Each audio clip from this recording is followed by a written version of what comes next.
Maria Aurora Police in Action. At ngayon ay sumasay pa po muli ang isa na namang edisyon ng Maria Aurora Police in Action. At tulad pa rin po ng dati, atin pong makakapiling ang napakahusay na guro ng ating patutunan, ang pinagmamalaki nating kaibigang walang kupas, Police Lieutenant Noel G. Salamanca. Sir, mapagpalang araw, kumustang muli?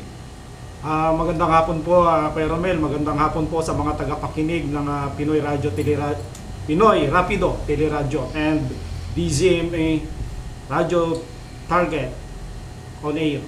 Yan. Magandang hapon po sa atin lahat.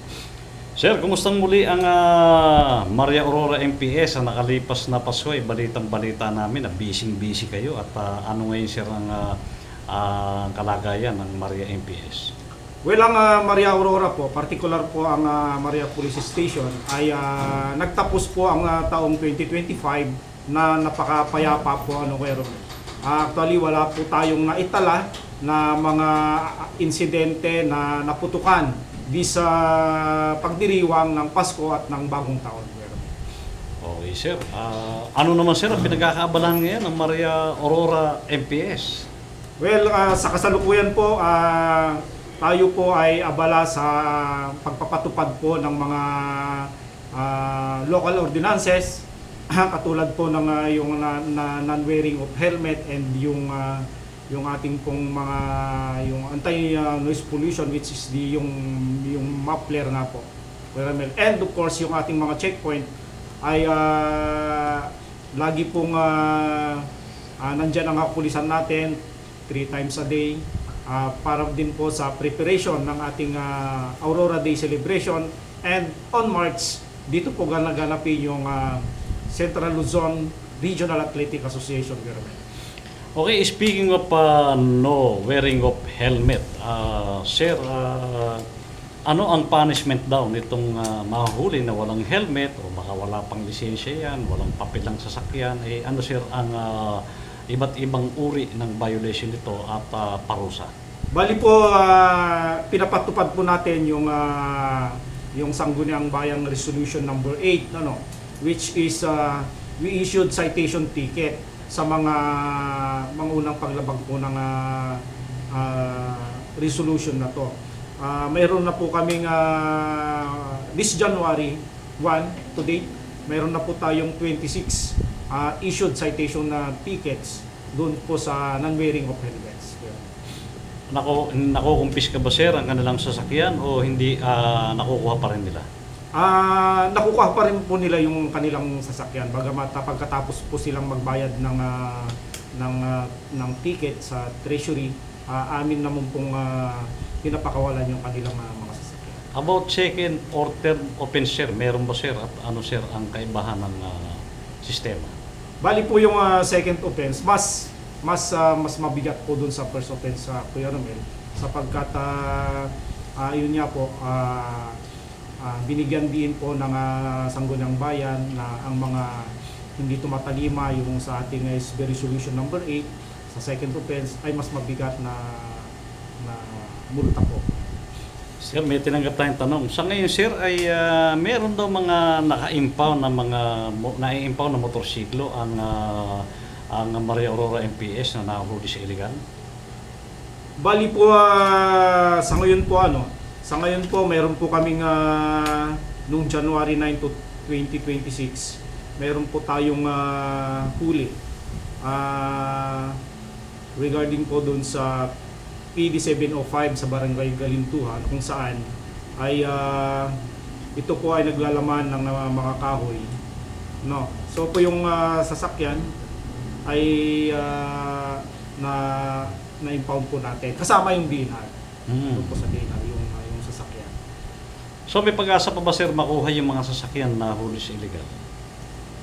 After siguro, yung court po siguro magsasabi na after yung talaga sir. Okay sir, kumusta naman sir yung iba pa yung mga huli sa droga, sa mga illegal at iba-ibang uri ng pasaway, maging sa baril at sa mga lumalabag sa batas? Mayroon po tayong dalawa. Maliban po dun sa nung January 9, dun sa yun nga po sa naaresto natin sa paglabag sa PD 705. Mayroon po tayong dalawa na naaresto sa anti-smoking or vaping ordinance. Ito po ay galing naman sa NCR na warrant of arrest dito po sa Barangay San Joaquin natin na-aresto itong tao. At mayroon dun po tayo noong January 16, 2026 ngayon po, kasama po natin ang Provincial Intelligence Unit na most wanted person. Ang kaso po niya ay qualified rape with no bail recommended. Okay, sir. Sir, balita namin ay maraming nag-OJT sa inyo na gustong magpulis. Ano ba sir ang masasabi nyo rito? At meron ba tayo ngayon? Ilan sila? At ano yung kanilang kailangan gawin sa pag-OJT? Yes, Kuya Romel, nandito po ngayon yung mga estudyante natin ng Lyceum of the East. Maria Aurora Campus, mayroon pong 15 po ng mga estudyante ng criminology. Sila po ay under OJT, on the job training. And nandito din po yung mga estudyante ng Wesleyan University Philippines. Mayroon din 5 na mga criminologists itong mga ito, graduate na. At nandito po sila sa Maria Aurora Police Station para sa ganun ma-familiarize nila yung trabaho po ng pagpupulis. Dito po, mga gagandang lalaki po itong mga ito. Sila raw ba sir ay third year or fourth year? Fourth year po, fourth year. Fourth year po ito sila. Ilang oras sir ang kanilang OJT? Bali, magre-report po sila dito ng 7:45 ng umaga. May accounting din sila, formation. Then may lunch break sila. Tapos balik po sila ng 12:45, formation, hanggang alas 5 po. Ilang araw naman sir ang kanilang OJT or week or 10 days po, 10 days. 10 days, okay. May certification sir sila, no?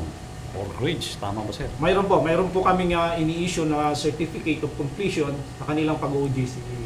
Sir, maraming na-issue ngayon na mga bagong pulis na hindi naman, wala naman sir siguro sa Aurora, nagkakaroon ng hindi magandang pagtingin ng mga tao na meron tayong nagiging pulis ngayon, iba naging opisyal, nagkaroon ng kaso, rapist pala o kaya hold-upper. Ano sir ang masasabi mo at may papayo mo sir sa mga kabataan ito na nagnanais maging pulis? Kahapon po nag-talk po ako sa kanila and sabi ko sa kanila, ang isang pagpupulis dapat mayroong nag-a-adhere dun sa disiplina at dun sa kabutihan ng asal. Dapat nasa kanila yung ating Panginoon. Para sa ganon ay maiwasan nila, mailayo sila doon sa masasamang pag-uugali. Dahil yung iba po na mga kabaro natin, bagaman sila ay nalilis ng landas, ang buong kapulisan po ay nalulungkot sapagkat nagkakaroon po ng impresyon na hindi maganda sa ating mamamayan, na imbis na ang kapulisan ay isang modelo na nagsisilbi sa ating bayan at sa komunidad, ay nadudungisan po dahil po sa mga masasamang gawain ng ibang miyembro ng kapulisan. Sir, meron tayong natanggap na tanong, sang-ayon daw ba kayo na ibalik ang dating proseso ng nagiging pulis nung araw, nung panahon ng matandang Marcos, na ang nagre-recommenda na maging pulis o INP pa noon ay ang mayor at ang barangay, dahil kilala nila yung tao na siguradong maasahang matinong magiging pulis. Halimbawa sir, sa ngayon mahirap ng dahil may edukasyon, ang kanilang nais ay itong mga estudyanteng ito ay pipiliin kung kilala talaga ng mayor, ng kapitan, kasi marami raw talaga nakakalusot ng mga may kalukuhang kabataan na nag-aaral ng criminology, nakatapos, PNPA, naging pulis, pero hindi nga sang-ayon yung barangay, yung mga kakilala, na nangyari. Ano sir daw ang masasabi nyo kung sakaling ipatupad ang pagpili ng barangay at ng mayor doon sa mga magiging pulis? Actually po, ang proseso po ng pagpupili sa Kuya Ramel, mayroon po talagang selection board dito sa munisipyo.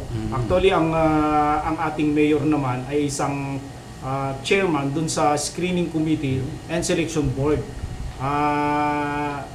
At may mga clearances din itong mga bata galing dun sa mga court natin. So itong mga bata na ito ay talagang mga aplikante natin na wala namang mga record bago sila pumasok po ng sa PNP. Then yun nga po, siguro may batas po tayo kasi diyan na nandun po yung mga pamantayan sa pagpupulis. So siguro babaguhin nila siguro muna yung batas siguro. Oo, kasi yun sir ang nakita nila eh. Nung araw nga daw kasi pag sinabi ng mayor, pulis ka na. Talagang alang naging ganong problema sa mga pulis nung araw. Pero nung magkaroon ng edukasyon, pag nagbayad ka, minsan nga hindi na pumapasok, nakaka-graduate eh. Kaya yan ang problema natin. Okay sir, marami na tayo napag-usapan. Alam namin na busy kayo. Baka meron akong mga hindi na itanong, nakarapat dapat malaman ng ating mga kababayan, lalong-lalo sa magpupulis at sa naging pulis at sa mga karapat dapat nilang malaman. Sir, nasa iyo pagkakataon. Sa ating pong mamamayan dito sa Maria Aurora, so ang activity po ngayon para sa kalaman po ng ating mamamayan ay ang ito nga po incoming Aurora Day at ang Central Luzon Regional Athletic Association dito po gaganapin dito sa ating bayan Maria Aurora.